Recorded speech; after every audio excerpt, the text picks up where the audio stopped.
Maraknya kasus dugaan keracunan makanan bergizi gratis jadi sorotan publik. Sejumlah siswa di beberapa daerah dilaporkan mengalami gejala mual, muntah, hingga diare usai mengkonsumsi MBG. Ikatan Dokter Anak Indonesia memberikan sejumlah langkah cara pencegahan dan penanganan keracunan makanan jika terjadi pada anak-anak.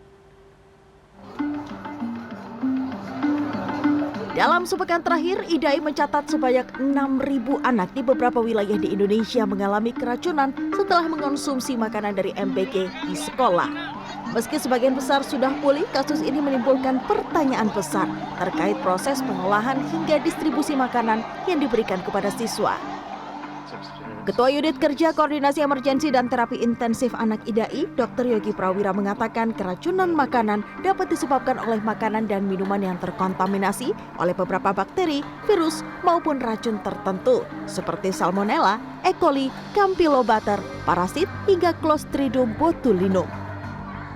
Yogi menekankan pentingnya orang tua untuk mengetahui tindakan pertolongan pertama apabila anak mengalami keracunan makanan yang menyebabkan dehidrasi agar tidak salah langkah dalam mengambil tindakan. Sementara itu, apa yang bisa dikerjakan sebagai pertolongan pertama? Tentu yang pertama adalah anak yang mengalami keracunan tadi diistirahatkan terlebih dahulu. Ya, jangan beraktivitas dulu untuk membantu tubuhnya recovery atau perbaikan. Yang kedua, walaupun tadi muntah-muntah, tetap didorong untuk minum yang banyak. Mungkin dengan cara diberikan sedikit-sedikit dengan porsi yang kecil, tapi sering, sehingga bisa mengganti cairan yang keluar tadi. Bisa dengan air, bisa dengan oralit, tergantung dari mana kita kehilangan dan apakah juga kehilangan garam-garaman. Kemudian untuk makan, setelah muntah dan diare perbaikan, bisa tetap diberikan makanan-makanan ringan yang lembut untuk perut ya.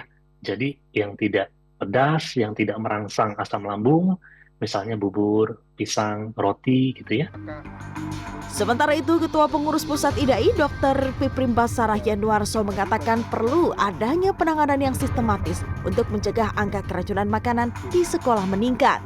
Piprim mengimbau agar ada evaluasi menyeluruh dari pihak-pihak terkait atau penyelenggara program MBG di berbagai tingkatan agar tidak terjadi lagi kasus keracunan dan tidak abai terhadap pencegahan keracunan. Salah satu rekomendasinya adalah bagaimana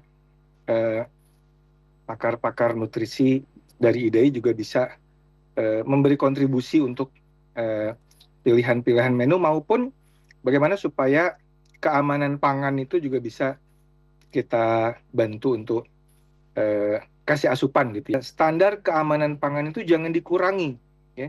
Jangan ada negosiasi pada standar keamanan pangan, karena ini urusannya nanti dengan nyawa anak-anak kita. Jadi tujuannya mulia, tapi nanti tata caranya tidak sesuai dengan standar keamanan pangan, maka jadinya akan jatuh lagi korban-korban berikutnya.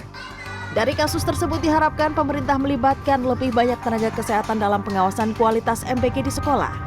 Dengan pengawasan ketat serta keterlibatan semua pihak sehingga meminimalisir resiko kesehatan yang membahayakan.